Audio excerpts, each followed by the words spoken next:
Hello, everyone. How are you all doing? Come on in, sit on down. It's time for another live Q&A. It's Wednesday evening for me, probably, I don't know, late afternoon for you guys, perhaps early evening over there in America. Yeah, I've been busy. I'm doing this show later than I usually would because I have just done back-to-back interviews for the new channel, Understanding Creativity. And I just had Christopher from Biocharisma on to talk about dome building and his journey to inspiration and how he got to the point where he is in life right now, where he is an artist who creates domes and what it means to be a creative person in that industry today. And that was a fascinating conversation. Went down many deep avenues. And I also had Tim Latty on as well, who is a animator for the Teenage Mutant Ninja Turtles, as well as G.I. Joe, works for Mattel. He's very much in the industry. He writes comic books. He's writing comic books, his own comic book right now as well, and he's published one, in which he went into some of the Tartaria stuff in the end as well. Very much a listener of the channel, a conspiracy theorist too, so that was a fun conversation. And I'm here now. I just took a quick break, half an hour, just to get myself together, and I've got myself a bit of water here as well. And yeah, I thought I'd hop on maybe for an hour with you guys because it's late for me. It's almost 11:30 in the evening, but I just couldn't miss the live Q&A session. I've just got to get that in there, and I've got to share a few things that have come across my desk as usual, share a bit of music, and have a bit of a conversation with you guys too. So get your questions in. Anything you want to ask, let me know at all. Who we've got in the chat first? So we've got Michael, we got M. Crumpy, we got Amelia, we got Dean, we got Old World Underworld, we got Michael from the Netherlands, we've got Marybeth D'Angelo in the house, we've got Chiro Sounds as well. That's the lady who you saw yesterday. They have their channel Midwest Night Watchers, and I talked with them about the clowns, and I uploaded that to my channel yesterday and showed that to you guys. That was a good conversation, wasn't it? I like that presentation we did because I don't usually get to show the full images I've got to talk about this topic. But in that show, we do a full presentation on the Nephilim clowns, the pictures and all. So check that out if you haven't already. Go over to their channel to check that out, or you can check out on mine as well. And make sure to subscribe to those guys because they were very accommodating and lovely to talk to as well. Apparently, Michael Carson has experienced a glitch in the Matrix today. It's always neat when they notice them. What did you see? 2 cats in a row? Oh, let me know how that glitch went. Blurry Creatures just came out with an episode talking about how important art and beauty are. Seems like the idea is gaining traction. Yeah, well, it seems that way. Who did it first, you reckon? Me or the Blurry Creatures? Who knows? But I think everyone's just sick of the crap art, aren't they? I think everyone's getting absolutely sick to death of the degradation of beauty standards. And I think it's got to that point now where everyone's like, can we just have the real stuff back? Can we not have some talent back, please? Can we not just have some beauty back in our lives? Can we stop with the AI garbage? Can we see what real people can do instead? Everyone's just getting sick of it, that's for sure. So I'm not surprised the trend's going. And I think I've got quite a lot of guests and ideas lined up, a lot of presentations coming slowly for that channel. Like I said, I'm currently working on one right now, which I'm going to tease for you guys. I'm going to show you a quick video of the intro I've kind of been hashing together of some of the quotes from the main body of presentation. And Susan Faraday, the artist and art lecturer and very much industry expert, has come on and she shared with me a presentation on Gustav Klimt and some of his artwork and his connections to the occult and connections to the rich and influential in Vienna in around the early 20th century, 1900s to 1907 to 1915, and just kind of going through his work and some of the things, that don't quite add up, that are really dodgy about this guy, and it was a great presentation. The whole thing is available in raw format, so unedited and kind of choppy, and it's not perfect audio-wise on Patreon. but I am now editing it. The audio quality's been edited to be studio quality, and I'm adding images to the slideshow that weren't on the original slideshow to back up things we're saying. And I created this little intro I'll play for you guys now as a tease for the first upload that's coming to Understanding Creativity after my little introduction. I hope you can all subscribe. The links are down below. Go subscribe to Understanding Creativity if you haven't already. Lots of extra content going on there over the next year as a side to my Understanding Conspiracy channel, which you all already know, and this isn't going away. This is still going to be my main body of work, but I will be posting extras onto there too. But here is, guys, a little thing. I'm sorry, I might have to just quickly end up playing a. Yeah, let's just stop that for a second. There we go. So this is something I've just worked on. A bit of a teaser of things to come.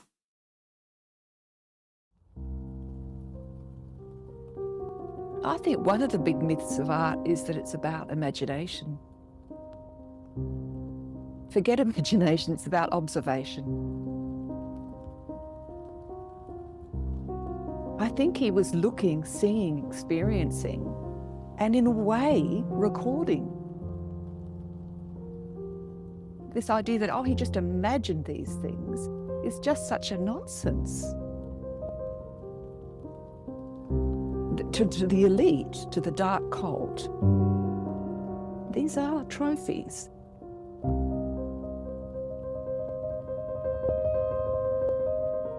And our ignorance in admiring them is just absolutely, they're mocking us.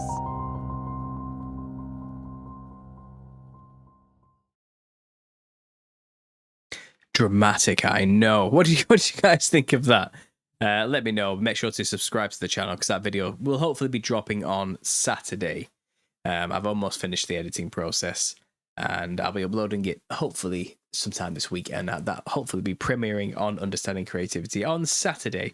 I don't usually post on this channel on Saturday, so I think Saturdays maybe the days I post on Understanding Creativity. But there's a little teaser for you guys.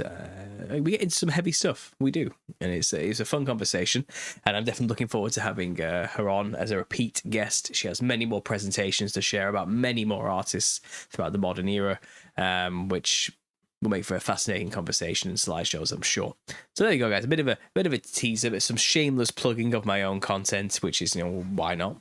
It's my channel. I'll plug my content if I want to. But yeah, I'm happy with. I'm feeling good about that channel so far. I am. I think it's going to be a fun little side project. Maybe a respite from the more heavy conspiracy stuff, kind of getting more into just the corruption of the art world specifically. I think it's maybe like a more of a niched, honed down avenue that can be explored thoroughly, and I'm getting good reception from people who want to come on and discuss from artists and people in the industry who want to share their experiences. So I think it should be really good, and it's gonna be a mixed bag of me giving scathing reviews of terrible art in today's world, serious presentations from professionals about specific art history, and visiting artists and people of everyday walks of life sharing their stories of being in the art world, and also just a showcase of talented artists as well. I think it's going to be a bit of a mix of everything. A bit slower going than this channel, though. I won't be uploading there every day. It'll be like maybe once a week, once every 2 weeks, stuff like that. And a bit more of a better production quality as well. I'm aiming for. That might not always be the case. I'm trying. I see a few videos asking people their views on Damien Hirst's decapitated demon walking out to sea sculpture. One was actually quite interesting. Some people refused to budge from their programming. Was it Damien Hirst who created that demon in London, the sculpture of a demon? It doesn't surprise me. The man has encrusted a skull in diamonds before. He's sliced sharks and cows in half and put them in what's it called? Is it formaldehyde? I can't remember what it's called. Yeah, like a resin-like substance, shall we say? Damien Hirst is very much just one of the typical young British artists, slapping a lot of crap together and calling it art, basically. So it won't surprise me that he's basically just flat out worshipping demons. It doesn't surprise me at all. He's a part of the problem. Has been for a long time. In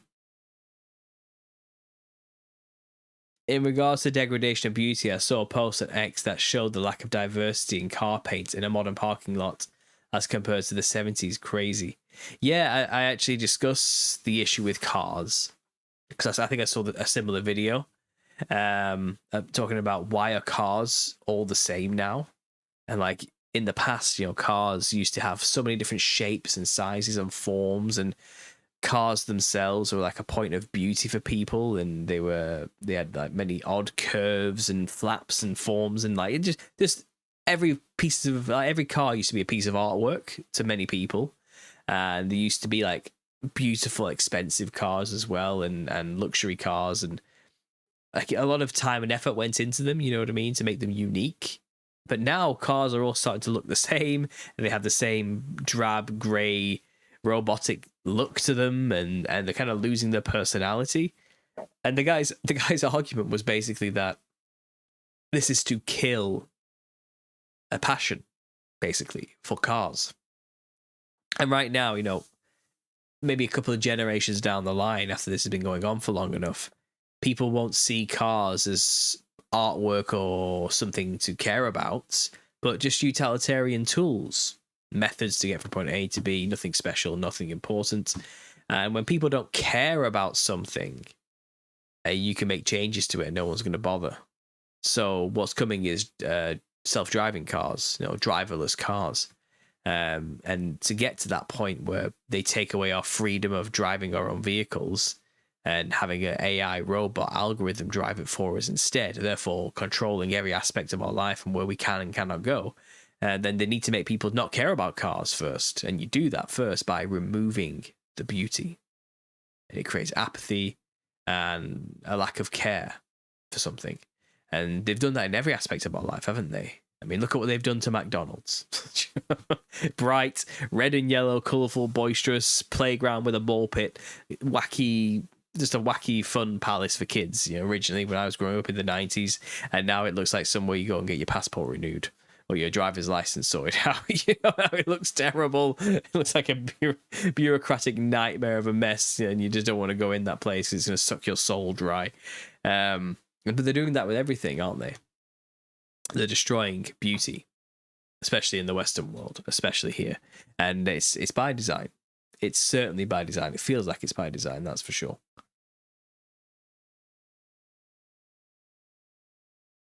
People been telling me you block that object. I don't know what you're talking about.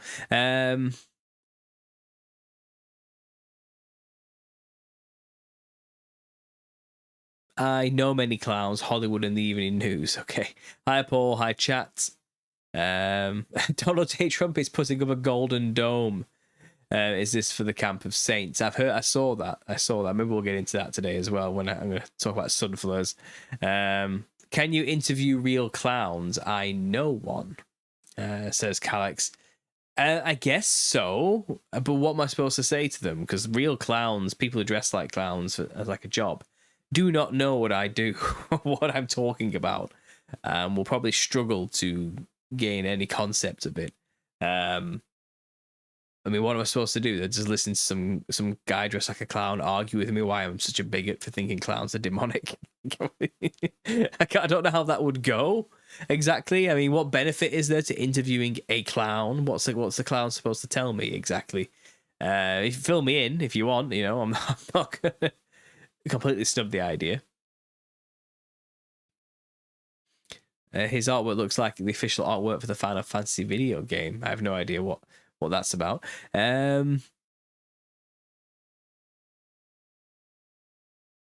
Creativity, make known the riches of his glory. That's true. I think God was the first creator, is a creator, and we are made in his image. That makes us all creators in our own right, artists in our own right. MK Ryan, the first episode was fantastic, going to be a good time. Oh, good. I'm glad you enjoyed it. Yeah. Like I said, if you're a patron member, the Raw thing is already on there. I think people are going to like the edited version a lot more because, like I said, I've added a lot more images for context for some of the more nuanced things we discuss, which you may not be privy to. My wife is saying she's more interested in the lack of different phones.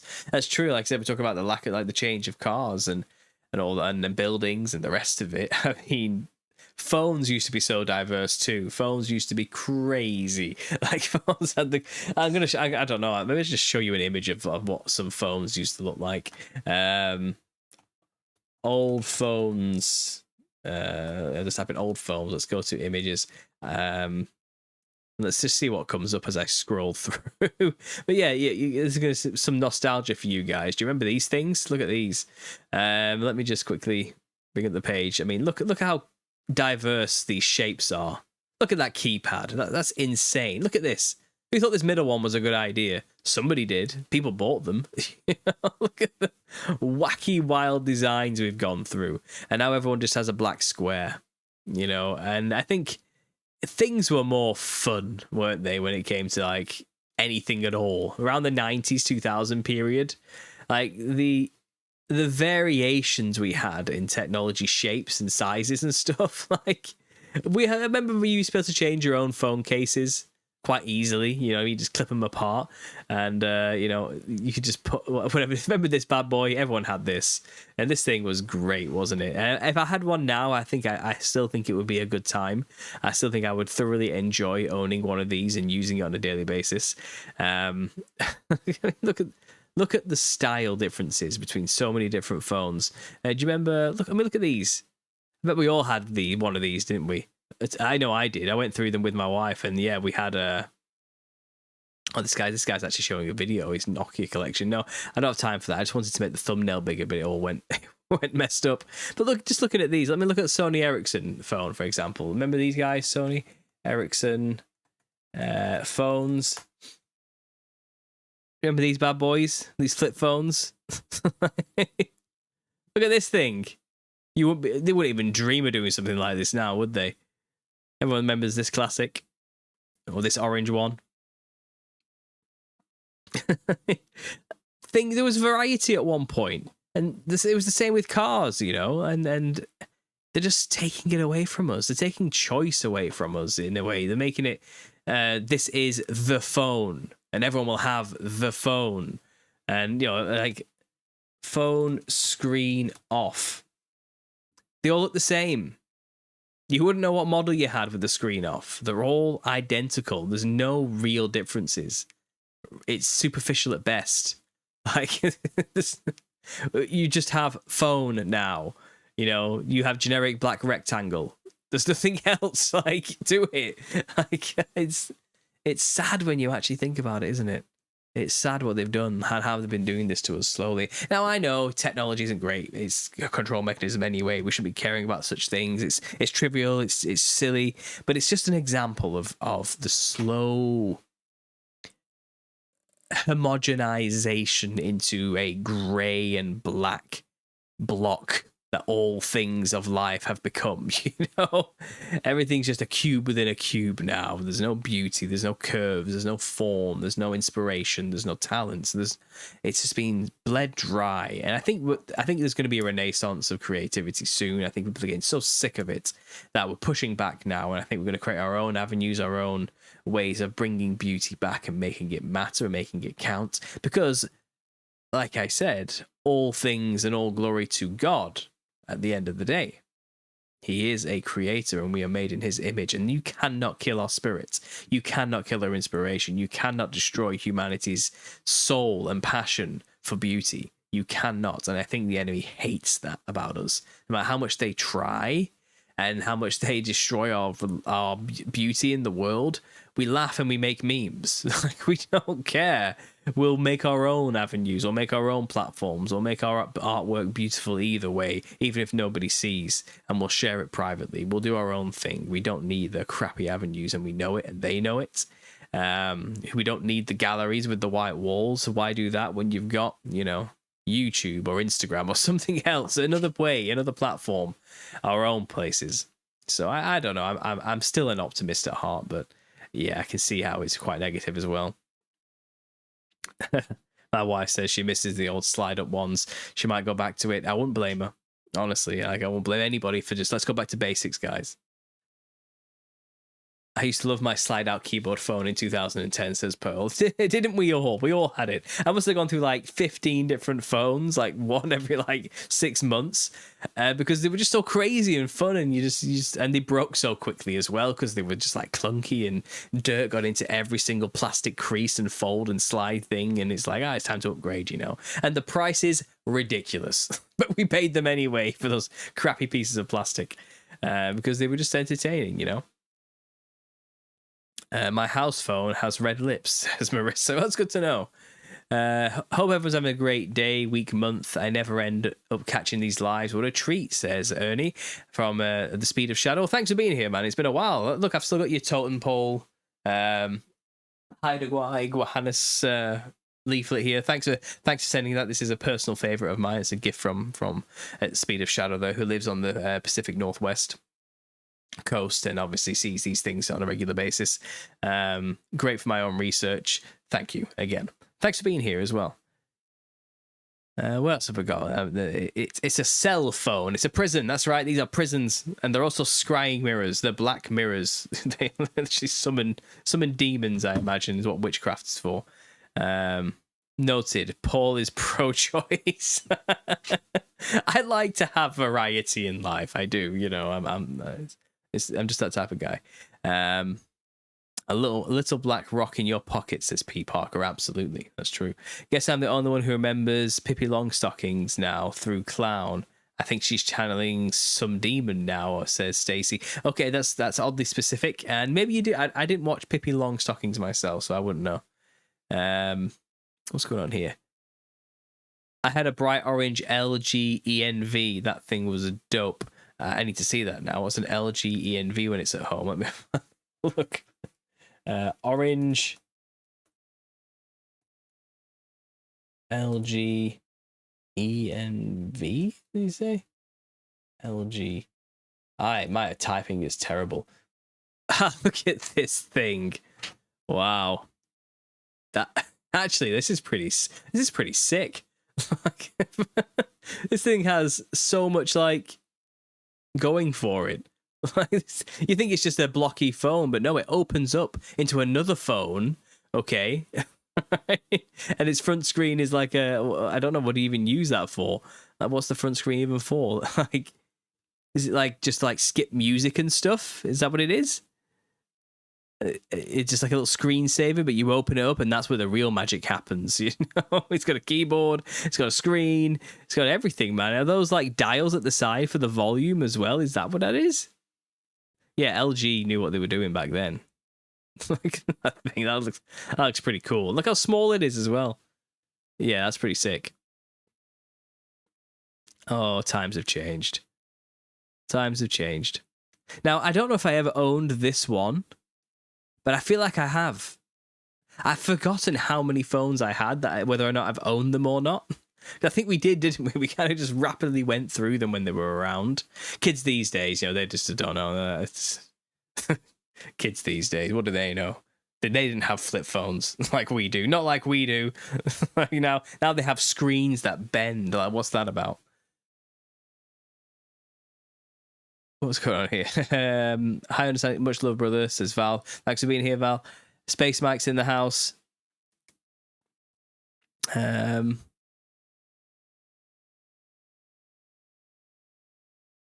As if he shows his new shiny phone. Yeah, this I got a new one. I got an S25 now.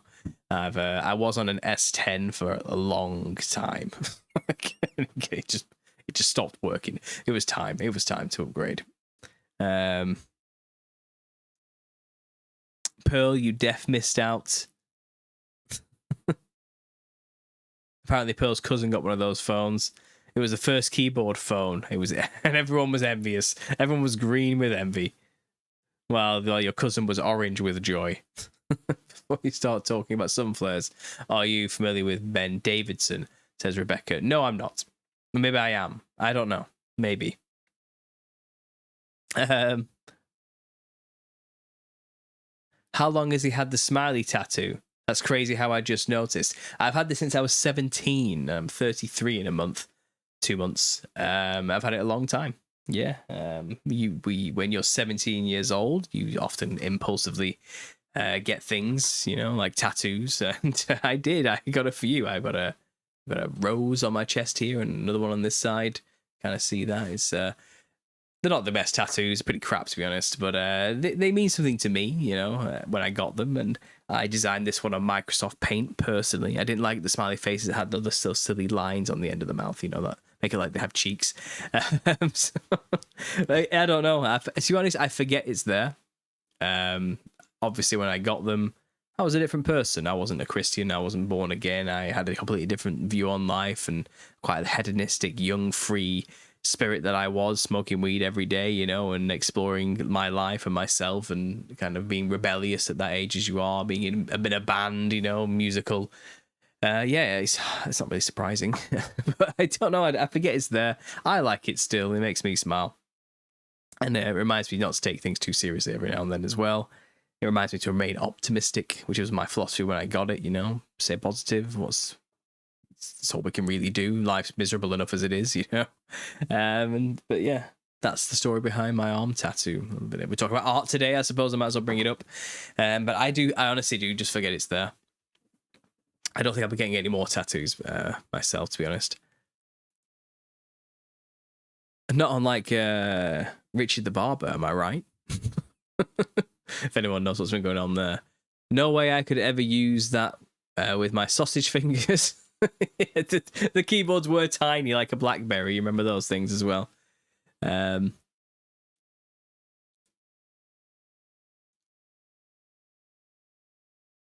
you don't have ink of a clown fighting a dragon, Paul. No, I don't.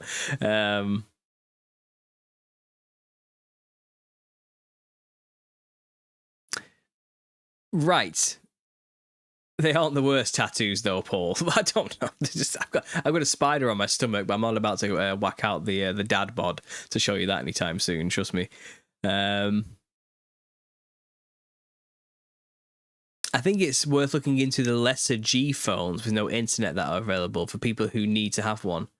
We don't all need these smartphones that hook up to the web. Interesting. Well, yeah. I mean, I wouldn't mind maybe having a downgraded phone for when I'm out and people need to contact me, maybe leaving this thing at home a bit more, And absolutely, I think it could be good for the soul. I remember queuing outside a phone box, says Linda, bloody hell. Going back a bit there, Linda, aren't we? Back when cell phones only cost like $40, I miss that even more. Yeah. Burner phones, so that was the day. Transparent landline phones that lit up with flashing colours was so cool, says Jenny. Yeah, I remember stuff like that, absolutely. Have you done ayahuasca before, says most I have, not ayahuasca, but I've done dimethyltryptamine, which is the basic compound of ayahuasca, without the MEO inhibitor, obviously, which is what the ayahuasca brew is, isn't it? It's the B. capensis vine mixed with anything that has DMT in it, basically. And the B. capensis is the thing that inhibits its breakdown, so you can actually trip for hours and hours and hours in ayahuasca. Obviously, I've just inhaled pure crystal DMT through a pipe, which gives you a 10-minute trip as it's broken down, but more intense, quicker and more intense. So in a way, I've done ayahuasca, but I haven't done ayahuasca at the same time. I've not had that long, drawn-out, hours, day-long experience where I'm vomiting and voiding my bowels everywhere while somebody goes, "I'm here for you, bro. I'm your spirit guide. Don't worry about it." I didn't have that. And maybe I'm thankful I haven't had that, to be honest. I did have a quick 10-minute blast into the ethereal realm a few times and back. I wouldn't do it again personally. I wouldn't recommend it. It certainly showed me a few things and made me realize a few things and taught me a few things about the nature of reality. I suppose most people wouldn't be privy to because they haven't done it, which I guess I'm thankful that I got the opportunity to see those things and learn from it. But it's at the end of the day, it can't save you. And learning more about how the creation works and what it looks like behind the veil isn't going to save you either. Only Jesus Christ can save you. And DMT and ayahuasca will not help you with that.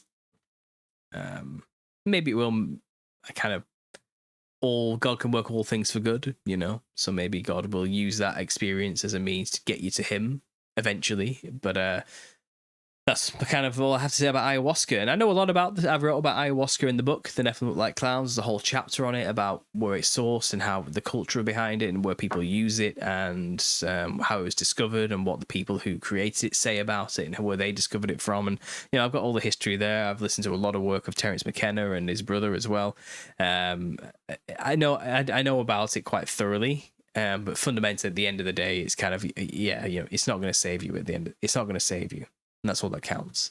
I think a lot of people are banking on it kind of being like a solution to all their problems, and it's not. It's really not.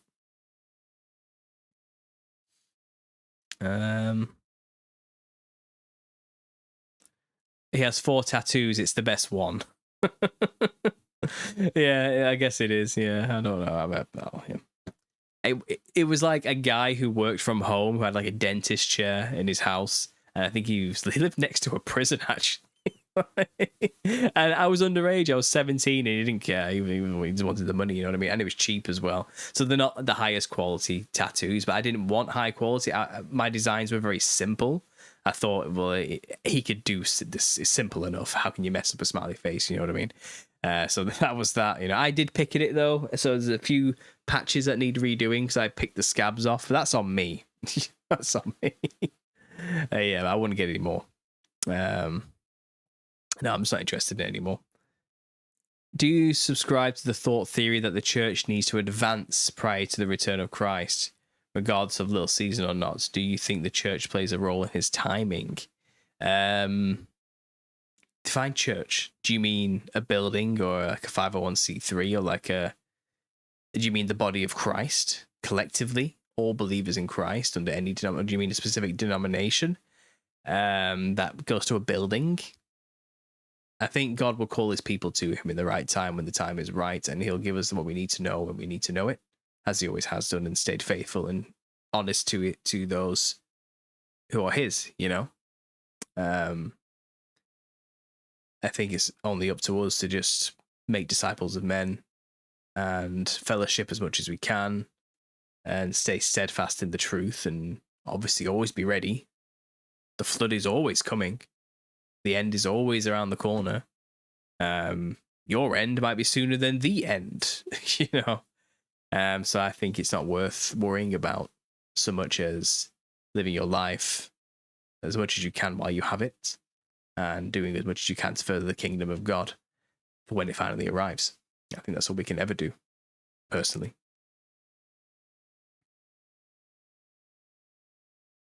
Apparently Pearl's husband has a full Pacific Northwest themed sleeve and a large chest tattoo that says "Child of God." She likes it though. She's got a few herself. Dumber phones might be smart, so that's true. I like that.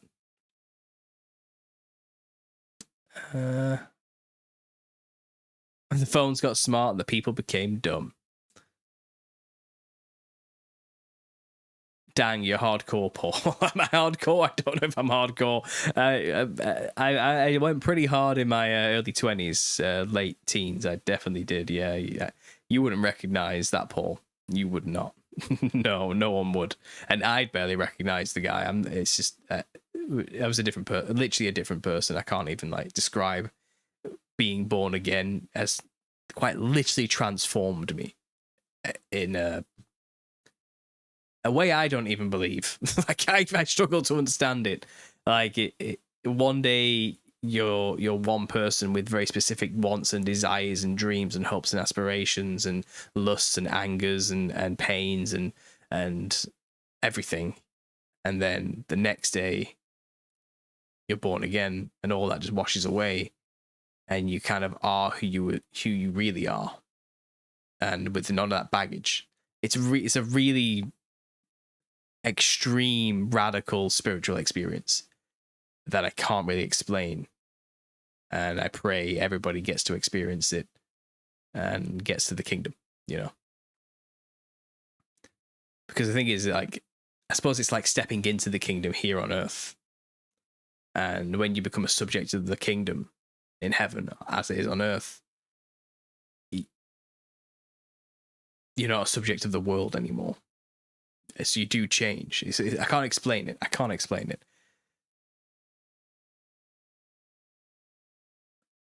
I wouldn't have married that guy, says my wife. Yeah, honestly, maybe I'll collect some photos from the past to share one day of who I was and what I was doing and the cringe nonsense I was getting up to. You know what I mean? It's like a kind of like a scene kid.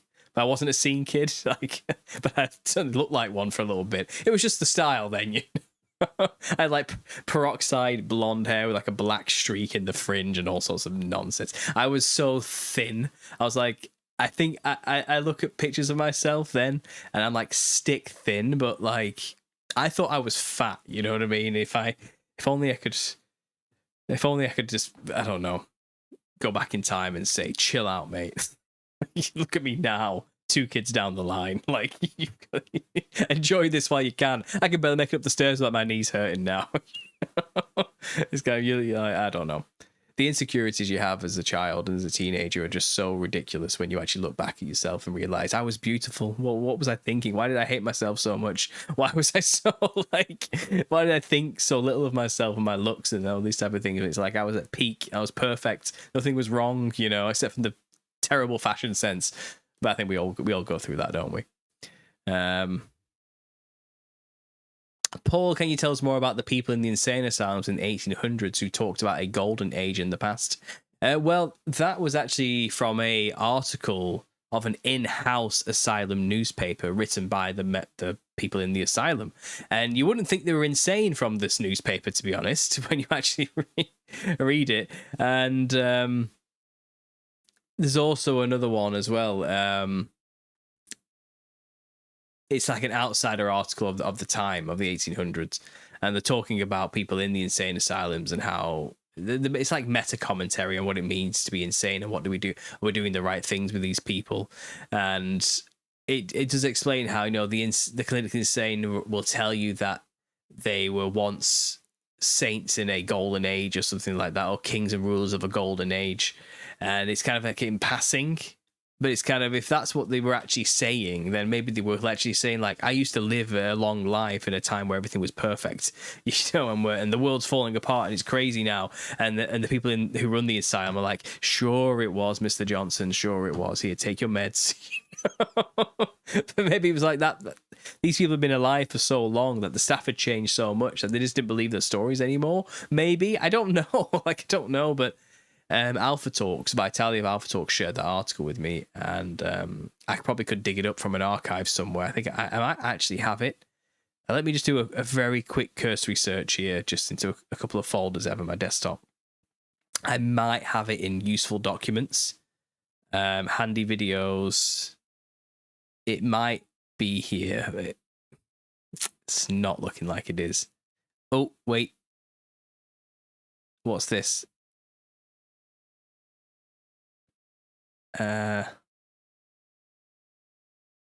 Okay. I might have it. Guys. I might have it. Let me just share the screen with you. It's a video, a screen capture I did of the article. And let me just press play on this. And let's just see what comes up.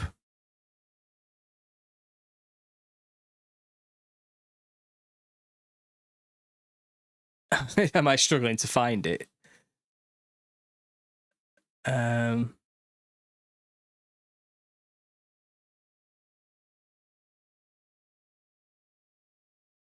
Okay, if I can pause that. It says here, lunatics had their golden age before laws were made, when they wandered forth at large and were revered as saints, or as partaking of something holy or divine. But with laws and civilization, the Iron Age began. It has continued almost to the present time. During the last half century, however, the treatment of the insane of civilized countries of Europe has been greatly ameliorated. So I think it's talking about the idea that in the past, the insane got to wander around free and there was no issues, you know, but now we put our insane in asylums and keep them away from society. So maybe metaphorically speaking, lunatics had their golden age before the laws were made. You know what I mean? When they wandered forth at large. So it's different. You know what I mean? It's not necessarily that they were talking about them living in a literal golden age, but it could mean that from the research we did, like in the past, we would have just interpreted this as, oh, you know, wandering around, no one was doing anything about them back then, but now things are different. But in light of the little season theory, maybe this guy was literally saying lunatics literally walked around in a golden age and were revered as saints.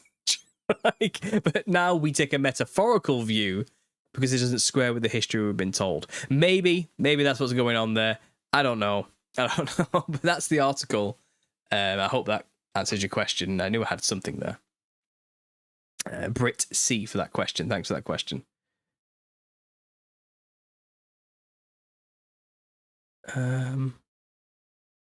Lunatics meaning from the moon. Well, that's true. Yeah.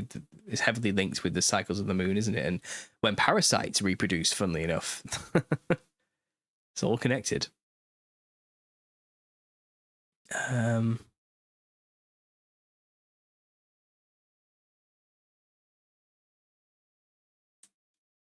What's going on with solar flares? Well, let's look into that, shall we? While I'm here, I might as well do something about the actual title of this bloody video. So yeah, solar flares are popping off apparently. So if I just type in solar flare news, and yeah, it's not hard to find an article about this. It really isn't. Let me share the screen. We'll zoom it a bit, get rid of the trivial stuff there. So as you can see, top stories: NASA experts on whether sun will ever burn out amid solar flare eruption warning. Space weather impacts us. 3 hours ago, NASA warns major solar storm set to cause blackouts on Earth 1 day ago. So yeah, basically all these articles are saying to us blackouts are on the way because of solar flares. Disruption is feared, you know.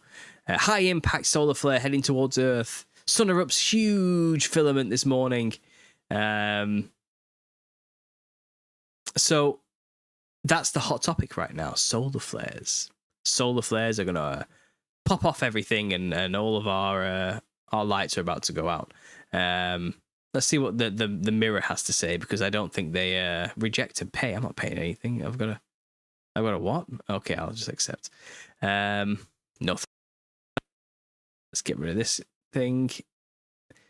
So a solar storm could pound the Earth for 10 hours. A warning has been issued about an X-class solar flare that erupted from the sun, resulting in potential radio blackouts.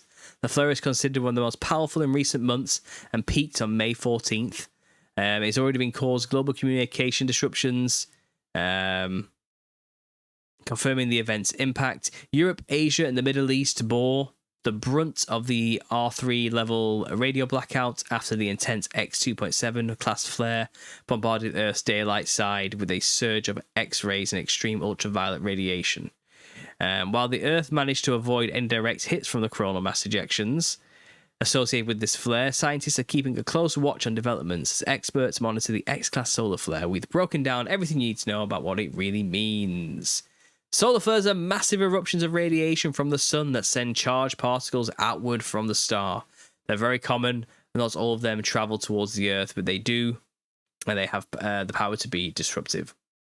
So look, if you're not aware of this thing, I used to watch a guy on YouTube a long time ago, okay? And while I'm looking for him, I'll bring this up. And he's called Suspicious Observers. And you may have heard of him. If you've been in the conspiracy game for a while, you've probably seen Suspicious Observers channel, okay? And Suspicious Observers, let me just get his channel up here so you can see what it looks like. He was a faceless entity when I used to listen to him years ago, but now I believe he's full face out and he's making a right career out of it, like full on with merch and everything, I think. So Suspicious Observers. So like I said, I followed this guy for years. I think I unsubscribed from him because I just got sick of the same thing over and over and over and over and over and over again, because that's what this guy does. Now, look, I don't know anything about him personally. I'm not trying to disparage the guy as a person. I don't know him. But I did notice a pattern with his work that he would basically every single day without fail post a video that says the exact same thing, showing the exact same thing.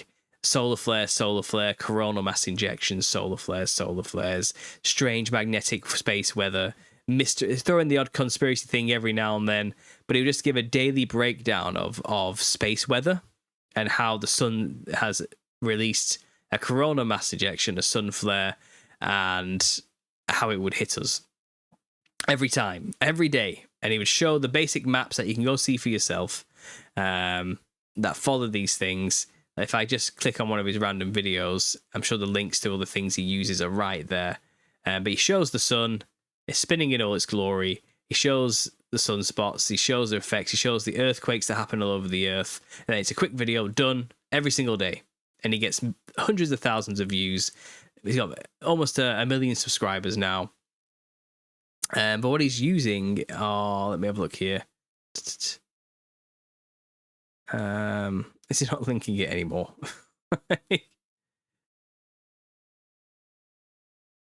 Yes, I think it's this, the solar dynamics observation, the sun now, and you can watch it in many different formats. And this is what it looks like currently.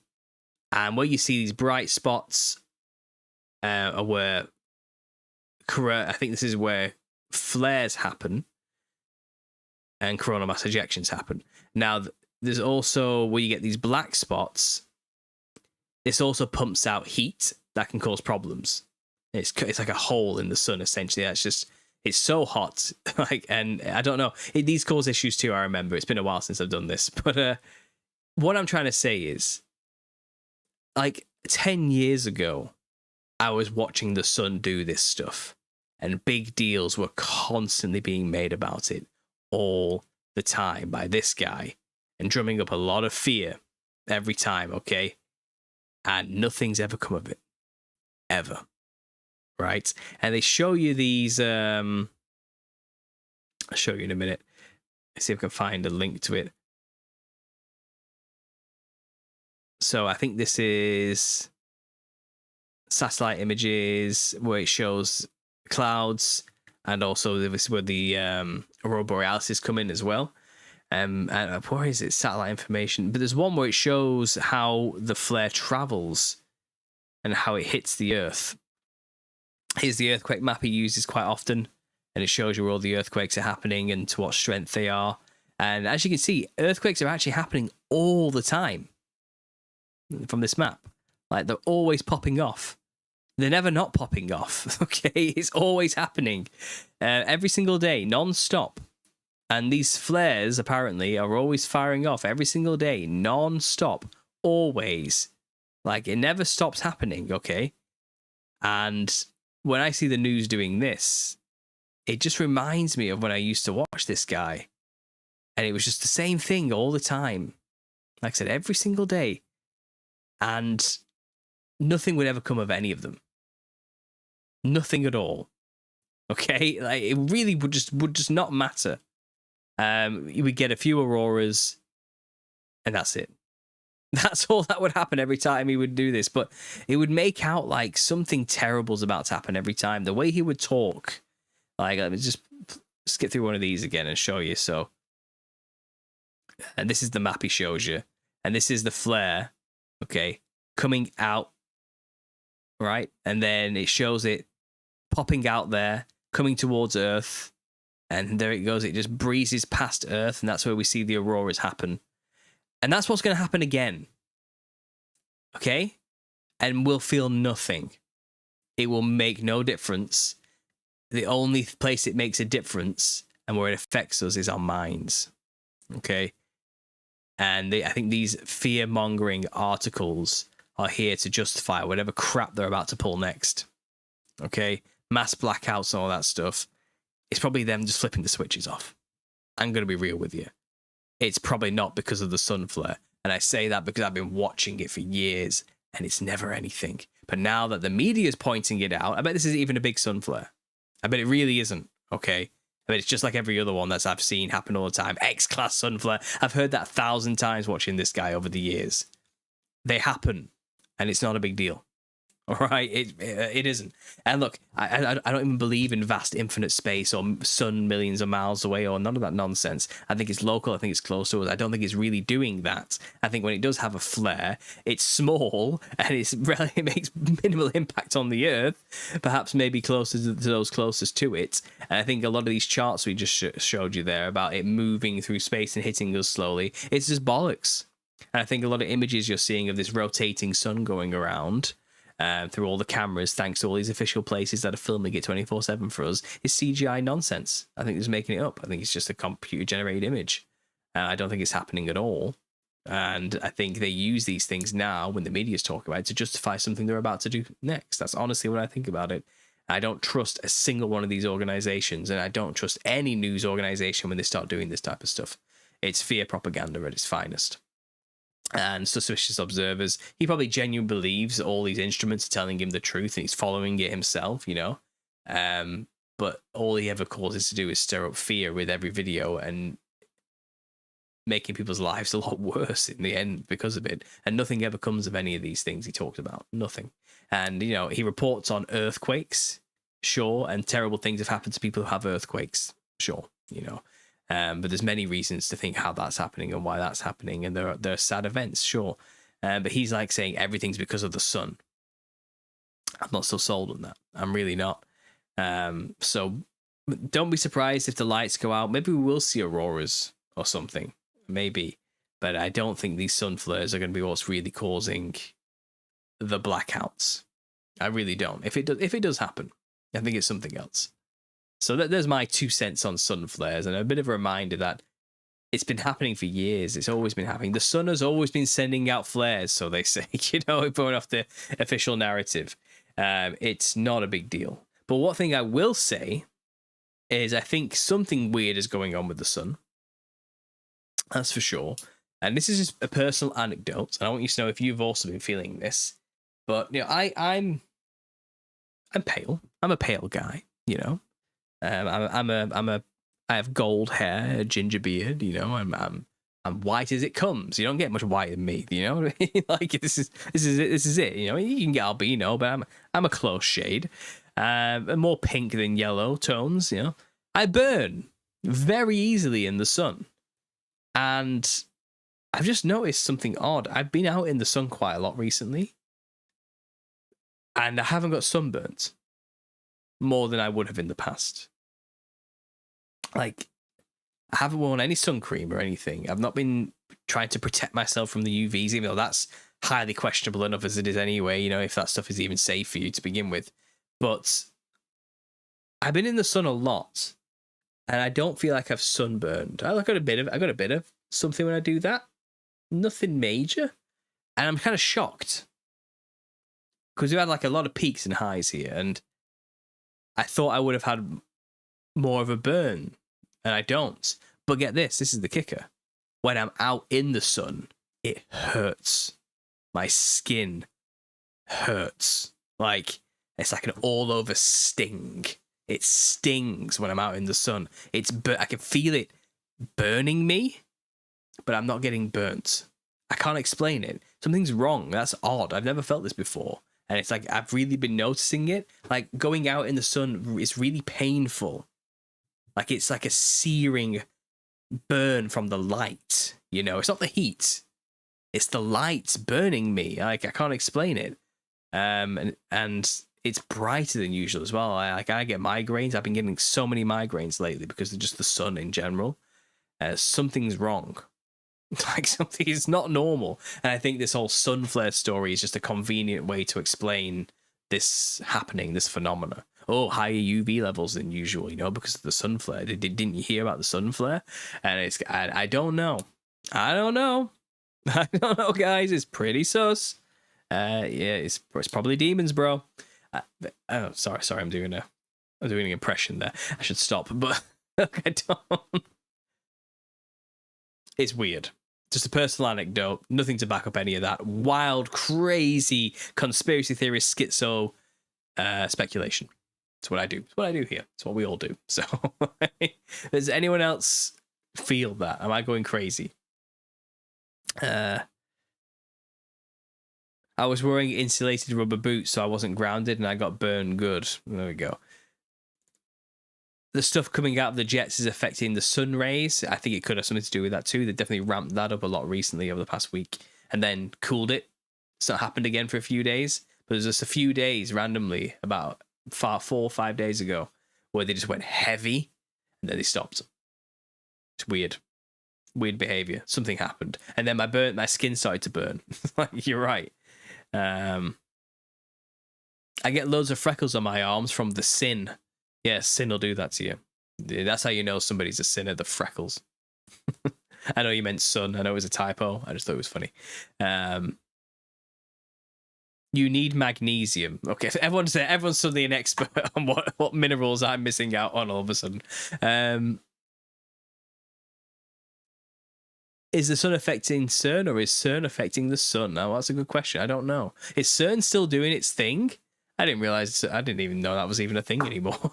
I guess it is quietly in the shadows, opening up portals to hell. Yeah, won't surprise me. I have to have sunglasses now. It's just too bright, says Space Mike. Yeah, I'm the same. I have really dark blackout ones as well. Like, I can't drive without them. And I really struggle with the sun. Like, I get really ill with migraines a lot whenever the sun's out. I do. I thought the same thing, Paul. So some people agree with me, some people don't. You're going to teach me the secret because I burn every summer. So do I normally, but it's odd. I just haven't. Like, and it's not like me. I should have burned more for the amount I was in the sun, and I knew it. I was out so much. I was like, I'm going to burn so much. I can feel it, If my skin's burning now, I can feel it hurting, And I realized when I got, like, the next day, it's like, I've got nothing. Why did my skin hurt so much? There's nothing there. It's odd. It's not right. I usually go lobster red as well. I'm going to do one of these live streams one day soon, and I'm going to just look so sunburned, and you're all going to laugh at me and have a good laugh about it. Honestly, it's going to happen. The sun feels different on my skin too. Paul, do you think, or have you considered that the sun is the lake of fire that hell, death, etc. get thrown into in the end? I have considered that. I don't know much else I can say. I've heard that theory before. It's an interesting one, and I'm definitely going to keep it as a possibility.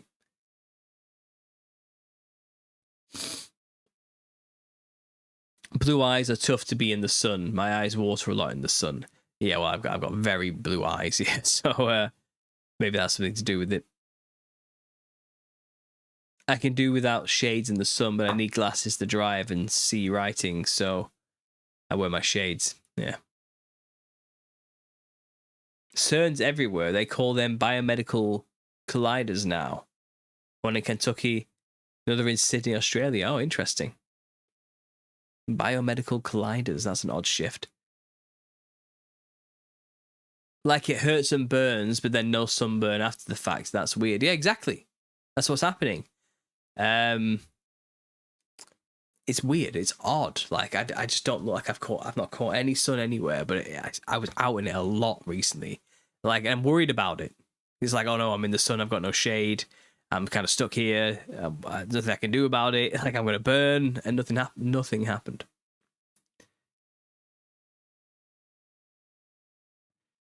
You didn't burn because the sun is 93 miles away, and that's far. I guess so. I don't think so. I don't know what's going on. Like, it's a change from the norm for me.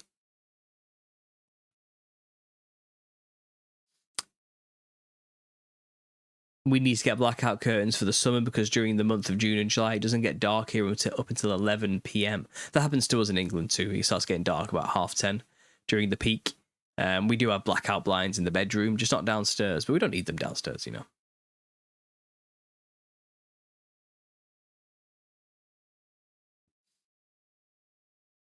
Anyone else get sun sneezes? Photosensitivity is a real thing. Yeah, people sneeze when it's too sunny sometimes. I've heard of that.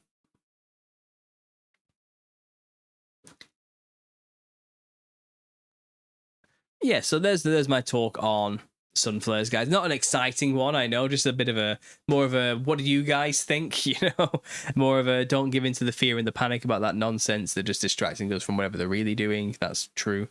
It's an enclosed system. It's not vast infinite space. I don't care what anyone says. It's a lie. So when you see those articles, don't give in to any of that fear or nonsense. As someone who watched that for years and really got into the fear aspect of it, it's a doom loop. It's not real. It's an illusion. It's only real in your head. Okay, those sun flares, they're going to hit us and it will pass and nothing will happen. There are always going to be auroras. It's a perfectly natural phenomena. That's how Earth's energies flow. And I think the sunspot thing is just a convenient way of explaining the flow of that energy. And then probably just making it up themselves because they know the cycles, so they know when it's going to hit, the flares are going to flare, so they make this animation to make it seem like that's what's going on. But I think it's all smoke and mirrors, okay? Don't buy it, don't worry.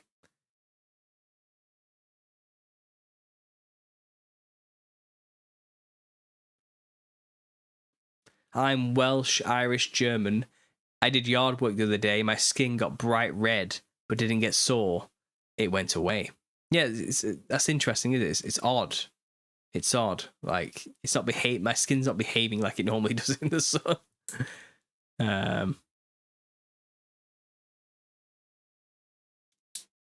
It's hard to get worked up or care about anything most media say, says Steve. Exactly. If you just turn it off, no fear. Like, you're done with fear programming. It's done. It's over.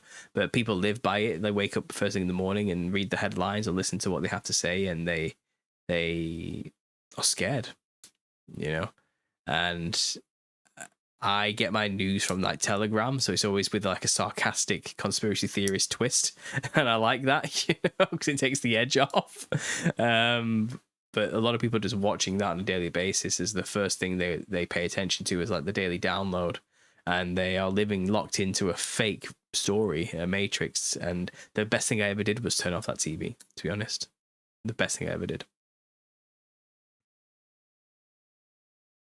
I subscribe to both Suspicious Observers and Dutch Synths, and both to me seems to be doomsday purveyors at the end of the day. While good intentioned, nothing tangible ever happens. Exactly. So you agree with me. There we go. I'm glad someone agrees. Anyway, guys, I'm going to have to end the show there. Like I said, I hope you enjoyed the little teaser trailer for the new presentation coming on Saturday. I think, hopefully Saturday, for the new channel, Understanding Creativity. I'll play it out for you guys again now so you can get another look at it. Before we finish up, like I said, I'm sorry I'm not going as long as usual. I'm starting very late today because I've been doing a lot of work for the other channel. But it was good just to catch up with you guys, have a bit of a back and forth. Thanks for being here. God bless you all as always. But what I'll do, I'll just play this video out to end the show before playing out my usual show. No fear, guys, when it comes to these sunflare things. I guess I'm just checking in to say that as well, because I just know what this type of stuff can do to people. Okay, and it's just don't worry about it. Anyway, I'll leave it there. Thanks for listening, and as always, God bless.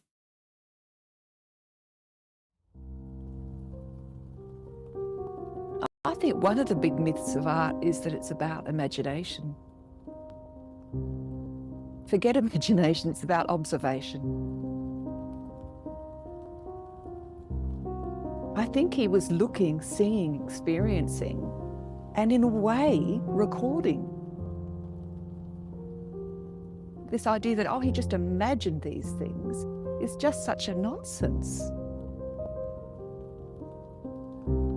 To the elite, to the dark cult, these are trophies.